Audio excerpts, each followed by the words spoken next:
भुसावळ तालुक्यातील एमआयडीसी परिसरात मोठ्या प्रमाणावर अवैध मुरुम गौण खनिज उत्खनन झाल्याचं स्पष्ट झाल्यानंतर तहसील प्रशासनानं कडक पावलं उचलली आहेत।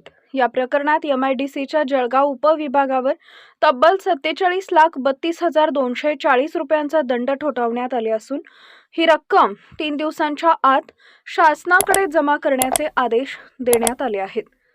सदरील कारवाई महाराष्ट्र जमीन महसूल अधिनियम 1966 अंतर्गत भुसावळ तहसीलदार नीता लबडे यांच्याद्वारे करण्यात आली आहे। ठरलेल्या मुदतीत दंड न भरल्यास महसूल वसुलीची कायदेशीर प्रक्रिया राबवली जाईल असा स्पष्ट इशाराही देण्यात आलाय।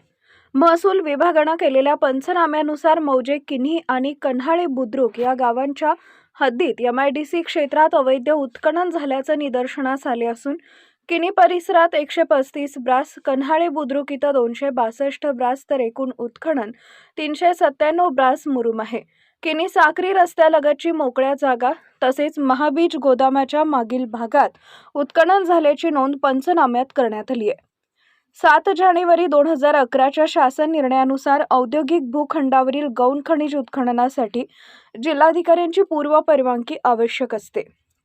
तसेच उत्खनित मुरुमची विक्री व व्यावसायिक वापरास मनाई आहे। मात्र या प्रकरणात कोणतीही परवानगी किंवा वैध कागदपत्रे सादर करण्यात आलेली नसल्याचं तपासात निष्पन्न झाले।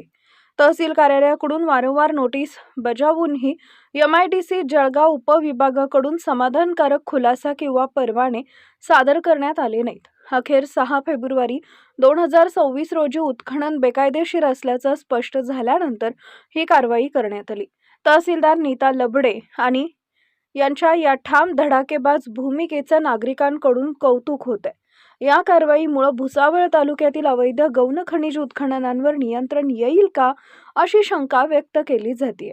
या प्रकरणात एमआयडीसीच्या जळगाव उपविभागावर 47 लाखांचा दंड जरी ठोठावला असला तरी रात्रीच्या अंधारात राजरोसपणे उत्खनन करणाऱ्या माफियांना या कारवाईतून खुली सूट देण्यात आल्याचं देखील बोललं जात आहे।